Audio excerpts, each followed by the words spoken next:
Alhamdulillahi Rabbil Alamin, wassalatu wassalamu ala nabina Muhammadin wa ala alihi wa sahbihi ajma'in amma ba'd. Nous avons vu 3 des 5 conditions de validité de la prière. La première, c'était l'entrée du temps. Donc une prière priée avant son temps n'est pas acceptée d'Allah subhanahu wa ta'ala, sauf cas exceptionnel que nous verrons plus tard dans le chapitre sur Jam'u salawat, le regroupement des prières. Deuxième condition, on a vu, c'était cacher sa nudité. Donc Allah n'accepte pas la prière de quelqu'un qui prie sans avoir caché sa nudité. Troisième condition, c'était le dernier cours, c'était le fait de se purifier des impuretés.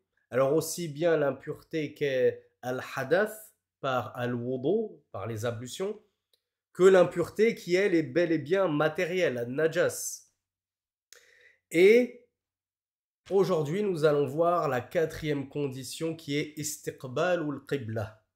Le fait de se diriger vers une direction précise pour la prière. Et si tu ne te diriges pas dans cette direction-là, alors ta prière ne sera pas acceptée, avec bien évidemment des exceptions que nous allons voir, incha'Allah.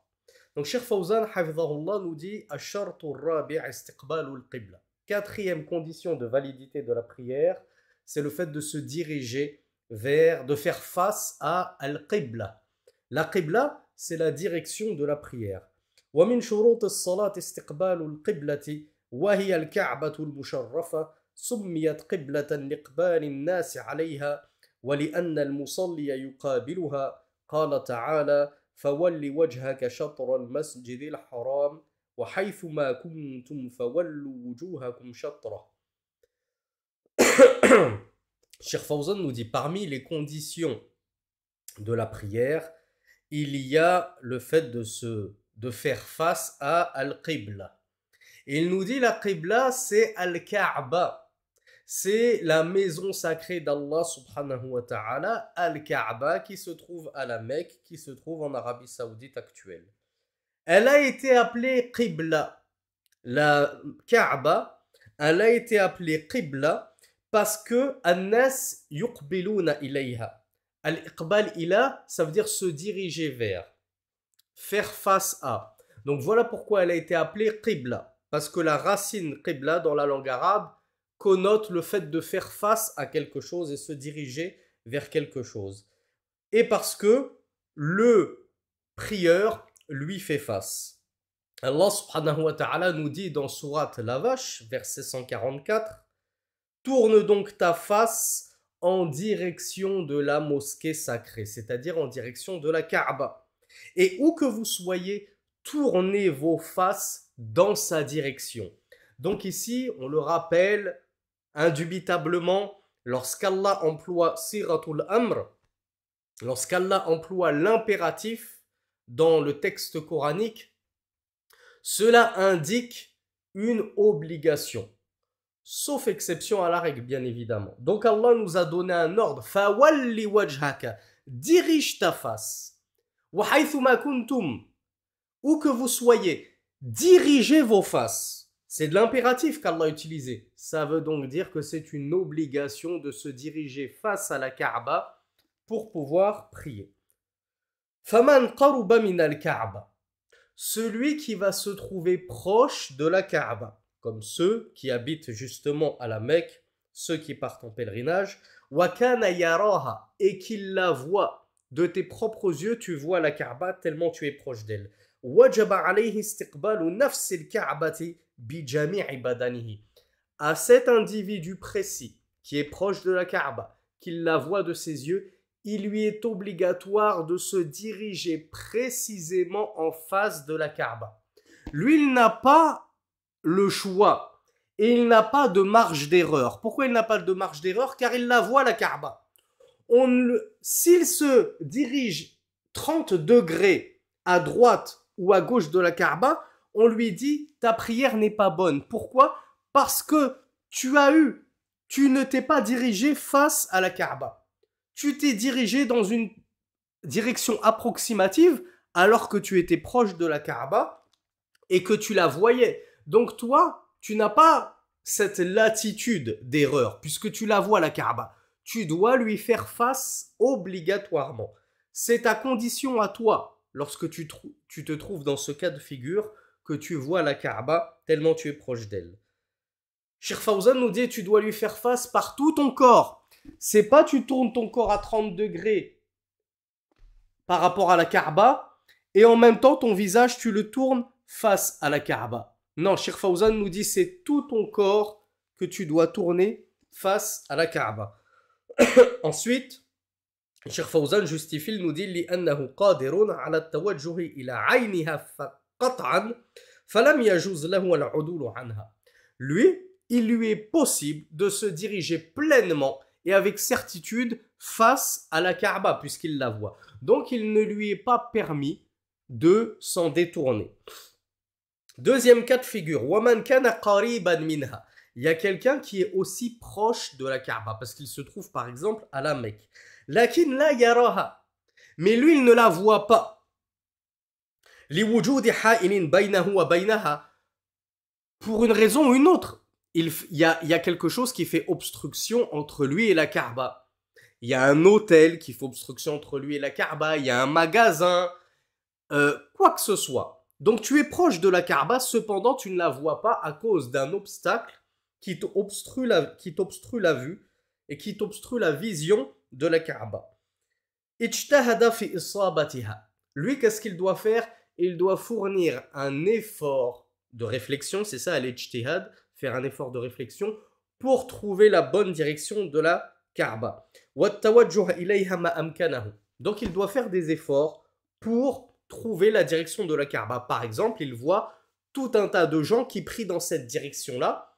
Eh bien, il peut savoir que eux, ils sont forcément tous alignés face à la Kaaba. Donc lui, il doit faire des efforts pour trouver la bonne direction de la Kaaba. Il est proche de la Kaaba et il ne la voit pas. Yajtahid. Il fait des efforts pour trouver la Qibla. Notamment, comme on le verra, en demandant aux gens tout simplement, allez où la Qibla, allez où la Kaaba, je ne la vois pas. Waman kana ba'idan, troisième cas de figure, celui qui se trouve loin de la Kaaba, comme nous qui ne nous trouvons pas en Arabie Saoudite par exemple, ou qui ne nous trouvons pas à la Mecque. Nous sommes donc loin de la Kaaba. Fi ayyi jihatin min jihatil ard, peu importe de quel côté du globe terrestre nous nous trouvons, au nord, au pôle sud, tout à l'est, tout à l'ouest, on est loin de la Kaaba. فإنه يستقبل في صلاته الجهة التي فيها الكعبة. Celui-là, vers quoi il doit s'orienter? Il doit s'orienter vers Al-Jiha. C'est quoi Al-Jiha? C'est la direction de la Kaaba. C'est-à-dire, la Kaaba, elle est dans cette direction-là. Elle n'est pas forcément exactement en face de moi. Il se peut qu'elle soit comme ça. Il se peut qu'elle soit dans cette direction-là, un peu vers la droite, un peu vers la gauche. Cependant, elle est tellement éloignée, la Kaaba, que moi, je ne peux pas avec certitude être sûr que si je trace un trait, une ligne de mon visage allant tout droit, cette ligne-là va atterrir pile poil sur la Kaaba. C'est impossible. C'est impossible parce que je suis loin de la Kaaba. Donc, lorsque je suis loin de la Kaaba, la seule chose que je peux faire, c'est essayer de m'en rapprocher au maximum. Donc moi, ce qu'il m'incombe lorsque je me trouve loin de la Kaaba, c'est de toucher la direction de la Kaaba. Aller dans cette direction-là. C'est pas de toucher Ayn al-Kaaba. Ayn al-Kaaba, ça veut dire de toucher la Kaaba même. Celui qui est proche de la Kaaba, si on trace un trait de son visage en allant tout droit, le trait va forcément toucher la Kaaba. Parce que tu la vois. Donc toi, tu n'as pas de marge d'erreur. Mais celui qui se trouve très très loin, il a une marge d'erreur. Il est pardonné de ne pas arriver pile poil devant la Kaaba. Donc ce qui lui incombe, c'est juste de toucher la direction approximative. Cheikh Fawzan nous dit فإنه يستقبل في صلاته الجهة التي فيها الكعبة ولا يضر التيامن ولا التياسر اليسيران. Cheikh Fawzan nous dit, et si tu, en réalité, parce que En réalité, même avec des GPS perfectionnés, même avec des boussoles, il est impossible à celui qui se trouve à 6000 km de la Kaaba, elle est là, toi tu te trouves aux États-Unis, tu te trouves en Malaisie, il t'est impossible d'être sûr à 100% de prier exactement dans la direction de Al-Qibla de la Kaaba. Donc Cheikh Fawzan nous dit, donc s'il s'avère qu'en réalité tu as prié très légèrement à droite, très légèrement à gauche de la direction exacte, ce n'est pas grave. Pourquoi? Parce que toi, ce qui t'incombait, c'était de toucher la direction. C'était pas de toucher la Kaaba en elle-même. Donc, une petite latitude d'erreur, une petite marge d'erreur, c'est ma'foun anhu. Ça t'est pardonné. Ne faut pas être paranoïaque. Ah oui, moi, j'ai vérifié avec mon GPS, avec mon téléphone, et j'ai remarqué qu'en fait, j'avais 10-15 degrés d'écart. 10-15 degrés d'écart, Akhi Ourti, il n'y a aucun problème. Tu n'as pas à renouveler et à recommencer ta prière parce que tu t'es aperçu que tu as prié avec 15 degrés d'écart. Il y a des savants qui vont dire jusqu'à 30 degrés d'écart, ça passe. Et il y en a d'autres qui voient que la latitude d'erreur, c'est 45 degrés à gauche et 45 degrés à droite par rapport au centre. Pourquoi? Parce que 45 degrés, c'est la moitié d'un angle droit. On est d'accord. L'angle droit, si tu pries totalement à droite de la direction, tu es sorti de la direction de la Qibla. La Qibla, par exemple, elle est au nord. Si toi, tu pries à l'est, on ne peut pas considérer que tu as prié en direction de la Qibla. Si tu pries totalement à gauche de la Qibla elle est au nord, toi, tu pries à l'ouest, à gauche. On ne peut pas considérer que si tu as prié à gauche, tu as prié dans la direction de la Qibla. Par contre, si tu as prié à 45 degrés, voire moins, 40, 30, 20, 15, etc., on peut dire que tu as touché la direction. Par exemple, tu étais en direction nord-ouest. Tu étais en direction nord-est. Donc oui, tu étais un petit peu vers l'ouest. Tu étais un petit peu à l'est. Mais tu étais aussi en direction du nord. En admettant que la Kaaba se trouve en direction du nord. Donc voilà pourquoi ce qu'il incombe, c'est de toucher, lorsqu'on est loin, la direction et pas forcément la géolocalisation au millimètre près. وذلك لحديث النبي صلى الله عليه وعلى آله وسلم ما بين المشرق والمغرب قبلة صححه الترمذي وروي عن غير واحد من الصحابة وهذا بالنسبة لأهل المدينة وما وافق قبلتها من مسامتها ولسائر البلدان مثل ذلك فالذي في المشرق مثلا تكون قبلته بين الجنوب والشمال والذي في المغرب كذلك. Cheikh Fawzan, Hafizahullah, il nous dit pourquoi celui qui est loin de la Kaaba, il a une latitude d'erreur, une marge d'erreur. Et il n'est pas obligé de toucher exactement la Qibla. Il nous dit, car il y a un hadith du messager d'Allah sallallahu alayhi wa sallam qui a dit la Qibla, c'est ce qu'il y a entre l'Occident et l'Orient. Pourquoi est-ce que le messager d'Allah sallallahu alayhi wa sallam a dit ça? Parce que Médine était au nord de la Mecque. Quasiment au nord. La Mecque, elle était légèrement au sud et légèrement à l'est de Médine. Mais c'était quasiment sur la même latitude. Comme ce n'était pas exactement la même latitude, lorsque le messager d'Allah dit la Qibla, c'est ce qu'il y a entre l'Occident et l'Orient, ça veut dire c'est ce qu'il y a ici, devant nous. Donc, pour les gens de Médine, pour toucher la Mecque, il fallait essayer de s'orienter dans la direction sud. Cependant, la Mecque, la Kaaba, elle n'était pas pile poil, comme on l'a dit, au sud de Médine. Elle était légèrement au sud-est. Eh bien, le messager d'Allah a dit, tout ce qu'il y a entre l'est et l'ouest, c'est la Qibla. C'est-à-dire, il faut s'orienter dans la direction du sud. Même si ce n'est pas exactement sud-est à 10 degrés à l'est, et que tu es en plein sud à 100%, tu ne seras donc pas pile poil sur la Kaaba, c'est quand même bon. Donc ça, c'est un hadith qui nous prouve que pour ceux qui sont loin de la Kaaba, il y a là une marge d'erreur qui est tout à fait permise.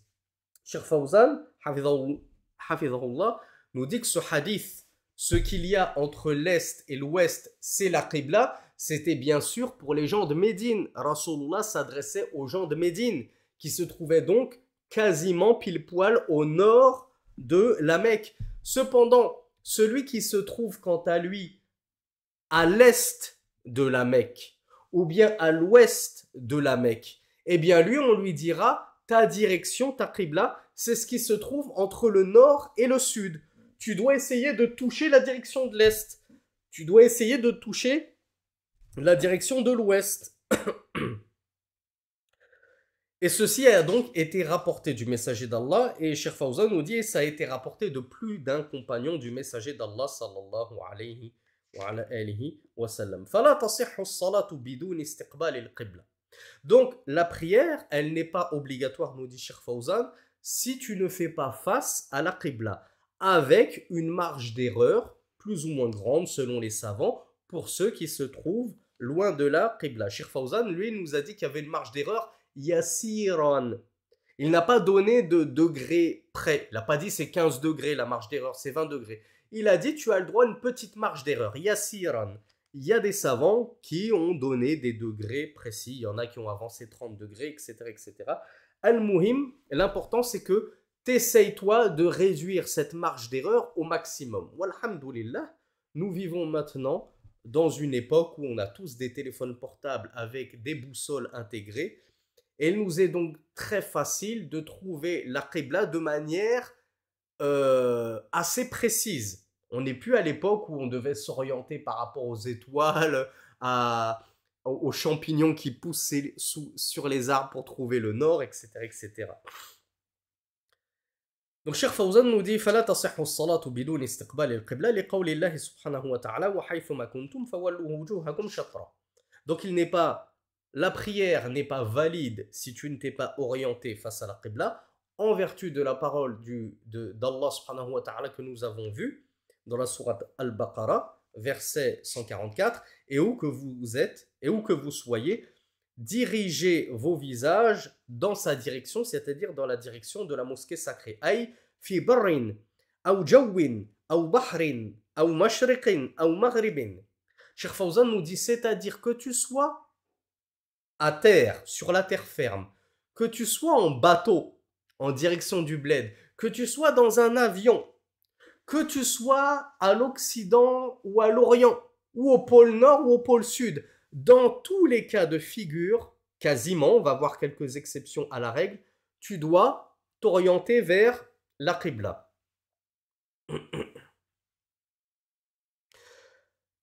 Ici, je me permets un petit aparté important.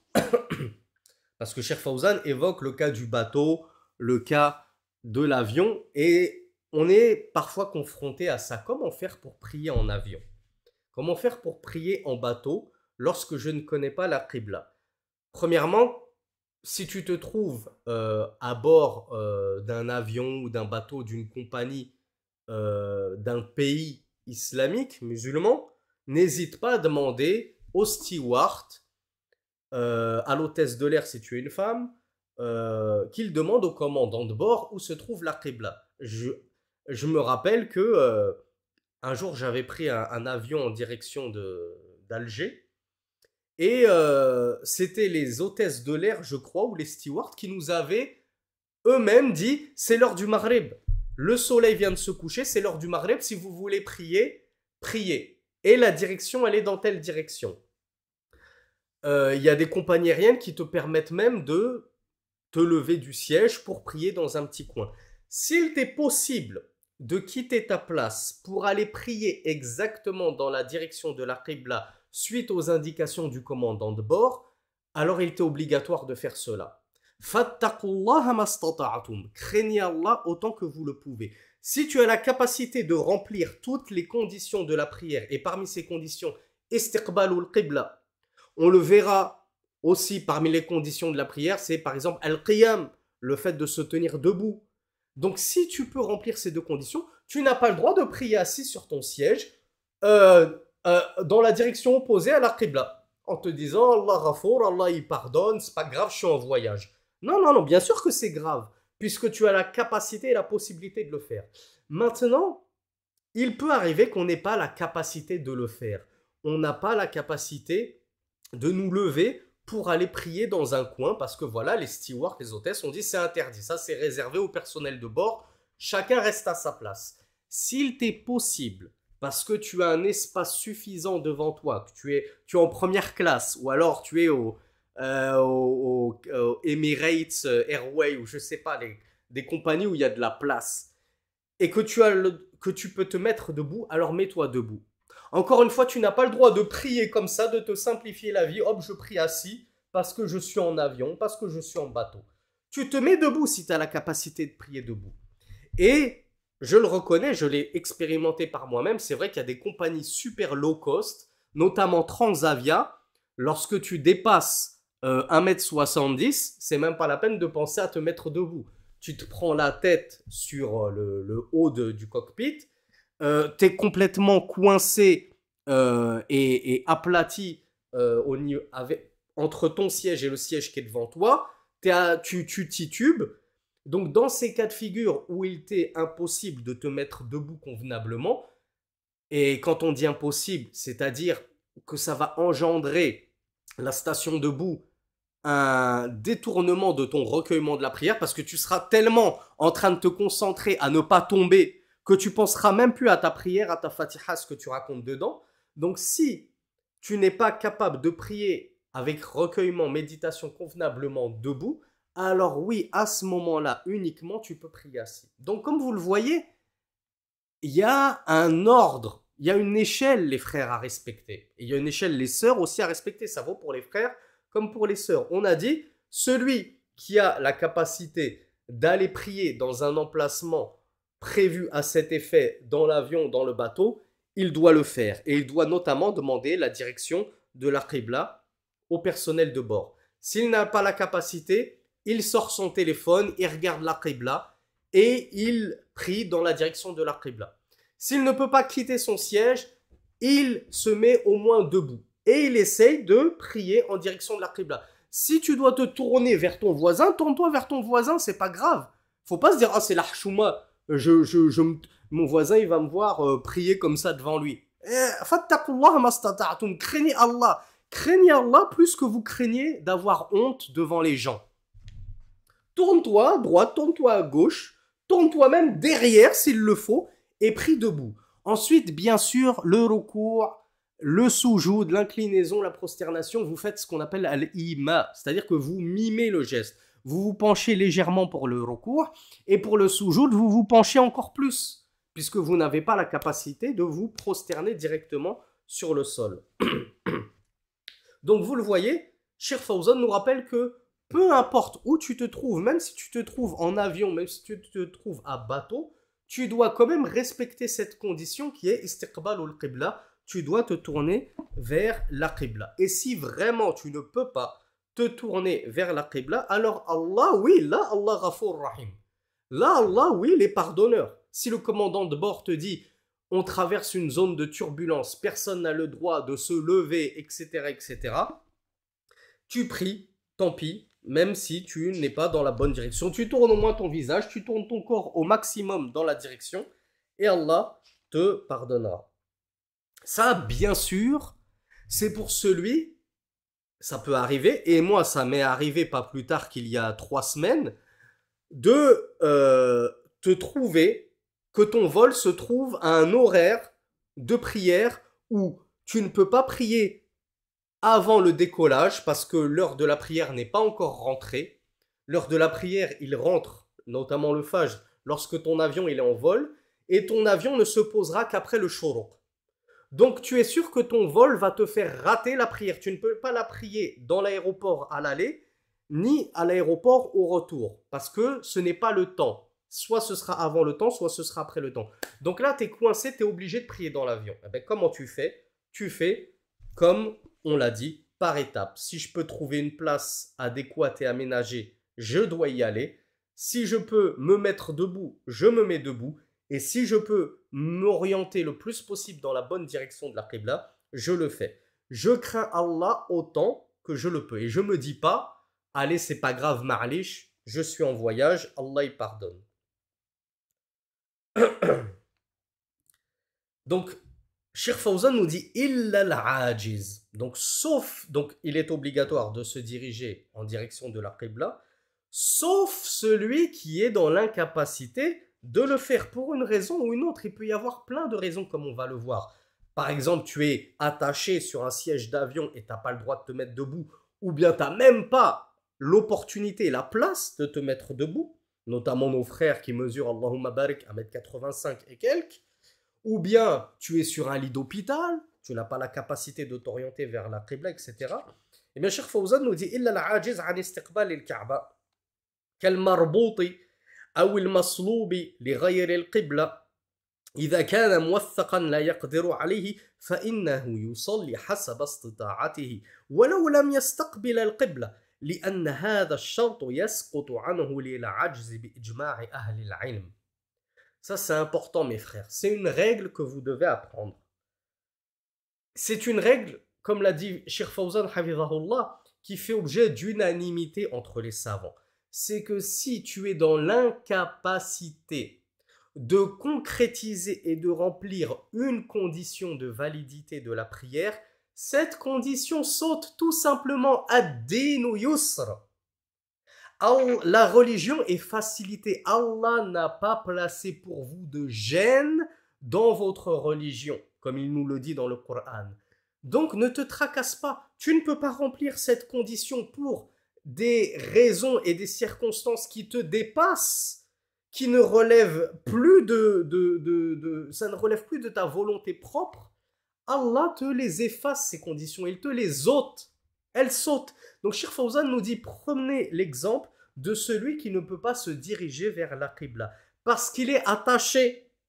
Il est même crucifié, nous dit Cheikh Fawzan, dans une direction autre que la Qibla. Ou bien tu es attaché à un lit d'hôpital et tu n'as personne qui est proche pour te déplacer le lit en direction de la Qibla. Tu n'as même pas la capacité d'appuyer sur un bouton pour demander à une infirmière de le faire, etc. Tu es dans l'incapacité de te diriger vers la Qibla.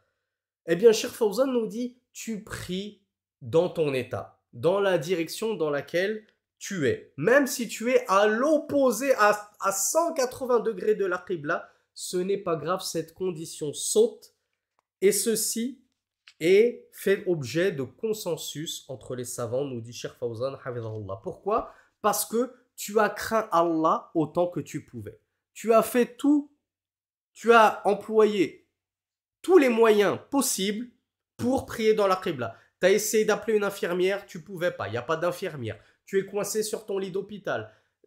C'est pas l'heure des visites. Tu peux même pas attendre la prochaine visite de ton épouse pour qu'elle te tourne un petit peu ou qu'elle te soulève comme ça de ton lit pour te diriger vers la Qibla. Parce que si tu attends ton épouse, l'heure du Asr, elle va sortir, etc., etc. Eh bien, à ce moment-là, la direction de la prière n'est plus une condition pour toi. Prie dans ton état. On l'avait vu également, c'était pareil pour les ablutions. Si tu es dans une situation où tu ne peux pas faire tes ablutions pour une raison qui dépasse ta capacité et ta volonté propre, eh bien, prie dans l'état dans lequel tu te trouves, même si tu n'es pas en état d'ablution. Ça, c'est la facilité de l'islam. On doit faire attention, on ne joue pas avec notre religion, on craint Allah et on respecte ses limites, mais à partir du moment où on a craint Allah, qu'on a respecté les limites, et qu'il y a des conditions qu'on n'a pas pu remplir pour des cas de force majeure, Allah nous les ôte. Et il ôte la difficulté et il aplanit toute gêne. Alhamdulillahi Rabbil Alamin. Wa kadha fi hal ishtidad al-harb. Et Cheikh Fawzan nous dit c'est la même chose lorsque tu es dans une situation de grand effroi, de grande peur. À cause par exemple de la guerre, tu es en plein djihad, tu as les ennemis qui sont face à la Qibla, toi tu as peur, ou plutôt tu as les ennemis qui sont dos à la Qibla, c'est-à-dire que dos à toi il y a les ennemis et la Qibla elle est face à toi, tu sais que si tu pries face à la Qibla, tu ne verras plus tes ennemis et ils risquent de vous massacrer les uns après les autres. il y a des situations comme ça, nous dit Cheikh Fawzan, où la qibla, elle saute, encore une fois, la direction de la prière saute, et tu pries autant que tu le peux.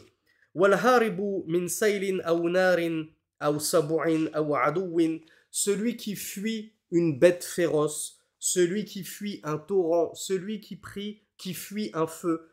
Si la seule façon pour lui de prier et de ne pas rater sa prière, c'est de prier dans une direction autre que la qibla, eh bien qu'il le fasse, cette condition saute. De même que le malade qui ne peut pas se diriger en fonction de la qibla, il est assis, il est allongé sur son lit, il ne peut pas bouger, il est devenu impotent, il est tellement malade qu'il ne peut pas bouger, eh bien il prie dans la direction dans laquelle il se trouve, c'est pas grave. Tout cela, tous ces cas excusés de force majeure, prient dans la direction dans laquelle ils peuvent prier, selon leur état. Même si ce n'est pas en direction de la qibla. Et leur prière sera valide. Car c'est une condition, la qibla, pour laquelle qu'ils ont été incapables de remplir. Alors, puisqu'ils ont été incapables de la remplir pour un cas de force majeure, cette condition a sauté. Allah Azza wa Jal nous a dit, craignez Allah autant que vous le pouvez. Moi, j'ai fait tout ce que je pouvais pour craindre Allah. Ensuite, cas de force majeure, Allah nous pardonne ce qu'on ne peut remplir comme condition. وقال النبي صلى الله عليه وعلى آله وسلم وإذا أمرتكم بأمر فأتوا منه ما استطعتم. Et lorsque je vous ordonne une chose, accourez-y, remplissez cette chose autant que vous le pouvez. ما استطعتم, autant que vous le pouvez. وورد في الحديث المتفق عليه أنهم عند اشتداد الخوف يصلون مستقبل القبلة وغير مستقبلها. Et Cheikh Fawzan nous dit qu'il y a un hadith unanimement authentique qui a été rapporté que les compagnons, notamment en période de guerre et de djihad, lorsque la peur était intense, ils priaient en direction de la qibla et dans une direction autre que celle de la qibla. Donc là, on a fini. On va passer à un autre point important. Comment est-ce qu'on se repère? Comment est-ce qu'on trouve la qibla? Comment on s'oriente vers la qibla? Cheikh Fawzan nous dit وَيُسْتَدَلُّ عَلَى الْقِبْلَةِ بِأَشْيَاءَ كَثِيرَةٍ مِنْهَا. Donc il y a plusieurs façons de trouver la qibla. Il nous dit premièrement al-ikhbar. Premièrement, c'est demander son chemin, demander la direction, l'information. فإذا أخبره بالقبلة مكلف ثقة عدل عمل بخبره إذا كان المخبر متيقنا القبلة وكذا إذا وجد محارب إسلامية عمل بها واستدل بها على القبلة لأن دوام التوجه إلى جهة تلك المحارب يدل على صحة اتجاهها. Cheikh Fawzan, hafidhahullah, il nous dit une chose intéressante. Chaque mot a son importance. Premièrement, il nous dit, si quelqu'un te donne la direction de la qibla, il t'informe de la direction de la qibla. Tu demandes à quelqu'un, à un frère, à une sœur, elle est où la qibla? Moi, je suis dans une ville qui n'est pas ma ville, je suis étranger, je ne sais pas où elle est la qibla. Je demande à un musulman, elle est où la qibla? Plutôt, je demande à une personne, elle est où la qibla? Est-ce que ça passe? Eh bien, Cheikh Fawzan nous dit, entre guillemets, ça passe avec des conditions. Tu ne demandes pas à n'importe qui. Tu vas pas demander à un kafir. Tu vas pas demander à un juif, un chrétien, un athée, un bouddhiste, elle est où la qibla? C'est où la direction de la mosquée la plus proche, etc. C'est où la direction de la Kaaba? Tu demandes à un mukallaf, nous dit l'imam Al-Fawzan hafidhahullah. Qu'est-ce que ça veut dire mukallaf? On l'a déjà étudié dans les tout premiers cours. Mukallaf, ça veut dire déjà muslim. Donc déjà, la personne que tu dois interroger pour connaître la direction de la qibla, c'est déjà un musulman. Tu ne demandes pas à un mécréant. Deuxièmement, al-mukallaf wal-baligh. Donc c'est la personne pubère. Tu vas pas demander à une petite fille de 5 ans, elle est où la qibla? La petite fille de 5 ans, elle n'y connaît rien. Peut-être que par frivolité, elle va te dire une fausse direction parce que ça l'amuse de t'envoyer au charbon, comme on dit. Donc tu dois demander à quelqu'un qui est déjà pubère. Troisième condition, al-aqil. C'est ça al-mukallaf, al-muslim, al-baligh, al-aqil. Il doit avoir tout son esprit. C'est évident. Tu vas pas demander à un fou. Tu vois quelqu'un qui est complètement... le pauvre, il a perdu l'esprit. C'est pas à lui que tu vas lui demander où se trouve la qibla. Donc tu dois demander à un mukallaf, un musulman, pubère, saint d'esprit.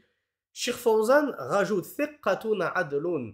Tu dois demander à quelqu'un qui est digne de confiance, quelqu'un qui est adl, qui est juste et équitable. Tu vas pas demander à un pervers. Tu passes par un café, tu vois des maghrébins, tu te dis bon, maghrébin égale musulman, tu les vois en train de boire de l'alcool et tu leur dis elle est où la qibla? Non, tu dois demander à des gens intègres. Tu vas pas demander par exemple à une mutabarrija. Tu te dis celle-là, elle ne se respecte pas elle-même. Pourquoi est-ce que je lui ferai confiance? Tu dois demander à des gens qui, en apparence au moins, dégagent une certaine droiture. Je m'excuse hein, si mes propos peuvent faire de la peine aux sœurs qui ne portent pas encore le voile, qu'Allah leur facilite, aux frères qui se rasent, qu'Allah leur facilite, etc. Mais il y a des termes dans le fiqh, si vous êtes amené à les lire, il y a des phrases, des passages dans le fiqh, si vous êtes amené à les lire, ça risque de vous vexer forcément si vous n'assumez pas vos péchés. C'est-à-dire le but, parce qu'on pêche tous, on n'est pas des anges, le but c'est au moins d'assumer son péché, de le reconnaître et d'en avoir honte et d'essayer de s'améliorer, de se rectifier. Quant à lorsque quelqu'un te dit « Akhi Ourti, ce que tu fais, tu sais que c'est haram, c'est un péché », tu t'enorgueillis, tu le prends de haut et tu l'envoies balader, ça non. Ça c'est le meilleur moyen de ne jamais se repentir et de ne jamais revenir sur ses erreurs. Donc lorsqu'on vous dit voilà, Ourti, t'es mutabarija, etc., c'est pas à toi qu'on va demander la direction de la qibla, des choses comme ça. Si on dit Akhi, tu es rasé, les savants, l'extrême majorité des savants, ils voient que c'est détestable de te prendre toi pour imam, pour diriger une prière alors que tu te rases. Pourquoi? Parce que selon la majorité des savants, celui qui se rase, il est fasiq, il est pervers. C'est pour ça que je vous disais, excusez-moi les frères, excusez-moi les sœurs, on ne veut pas vous vexer, on ne veut pas enfoncer le couteau dans la plaie. Et on ne se croit absolument pas meilleur que vous. On ne pense pas être meilleur que vous parce que moi j'ai une barbe, alors je suis meilleur que des frères qui sont non rasés. Ma main a coupé, mes deux mains et mes deux pieds a coupé, qu'il doit y avoir des centaines, voire des milliers de frères rasés 10 000 fois mieux que moi. Je n'en doute pas une seule seconde. C'est juste que dans le fiqh, lorsqu'on étudie la jurisprudence, c'est des choses qu'on apprend. Celui qui se rase, imamatu al-haliq, tukrah. C'est comme ça qu'on apprend. L'imama de celui qui se rase la barbe est détestable. Si tu peux trouver quelqu'un d'autre, prends quelqu'un d'autre. Ne le laisse pas lui diriger la prière. Donc, c'est pas pour vous enfoncer, c'est pas pour être condescendant, c'est pas pour être méprisant, mais c'est des masail fiqhiyya. C'est des points de jurisprudence. On ne peut pas cacher la religion aux gens comme les ikhwan, hein, comme les prédicateurs du net, les prédicateurs YouTube, Instagram, qui ne veulent pas se mettre leur public à dos et perdre des abonnés. Et qui dit perdre des abonnés dit perdre des clients et perdre une manne financière, une certaine source de revenus, puisque vous leur rapportez de l'argent par vos clics, par vos likes et par vos vues. Donc eux, le but de leur darwa, c'est pas de vous dire « toi ce que tu fais c'est haram, toi ce que tu fais c'est pas bien, repens-toi akhi, repens-toi ourti, crains Allah ». Non, leur but c'est de leur dire « c'est pas grave, tout le monde il est beau, tout le monde il est gentil et on ira tous au paradis ». Moi personnellement, mon but c'est pas de faire la course aux abonnés, c'est de vous dire la vérité telle qu'elle est, même si elle doit être dure à entendre et même si elle doit être brute, parce que j'aurai des comptes à rendre à Allah.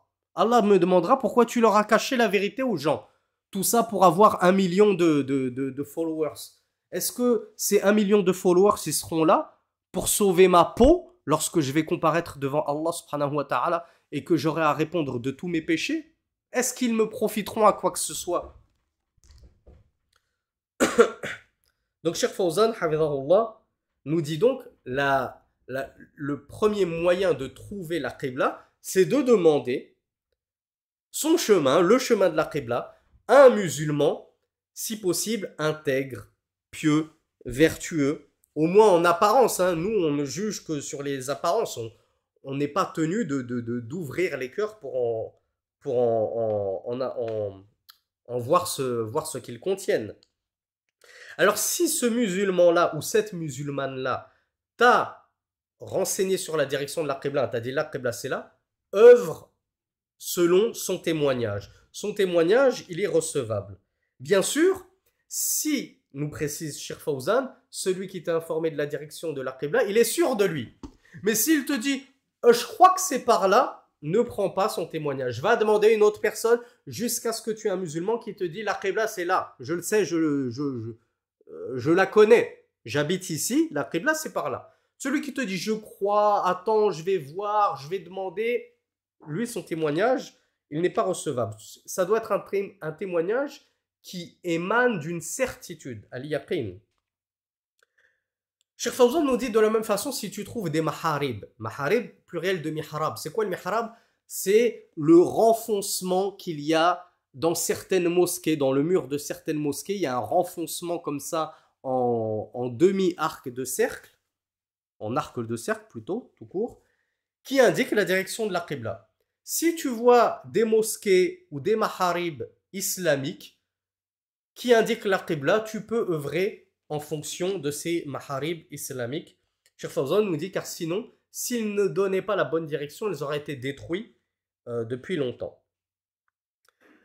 وكذلك يستدل على القبلة بالنجوم قال الله سبحانه وتعالى وبالنجم هم يهتدون comme dans Surat An-Nahl verset 16 Allah nous dit et par l'étoile ils s'orientent, ils se guident. Donc Cheikh Fawzan nous dit il y a une autre façon de connaître la Qibla, c'est en fonction des étoiles. Moi, je vous dis la vérité, je serais incapable de trouver la Qibla en m'orientant par le biais des étoiles. Mais à l'époque, pour eux, c'était un jeu d'enfant de s'orienter avec les étoiles, par rapport aux étoiles.